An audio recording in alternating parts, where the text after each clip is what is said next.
এই ছেলে, জি বলুন। তুমি আমাকে চিনতে পেরেছো?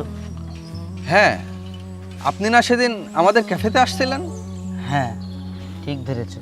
এই নাও, এইগুলো ধরো। কিন্তু এগুলো কি, আর আমাকেই বা কেন দিচ্ছেন? এই বইগুলো তোমার প্রয়োজন।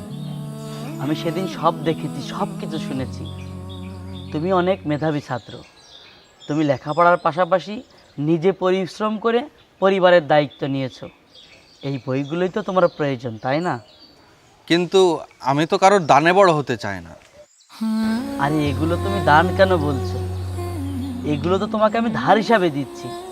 আমার ছোট ভাই এবার ইন্টারমিডিয়েট পরীক্ষা শেষ করেছে, তাই ওর বইগুলো তোমাকে দিলাম।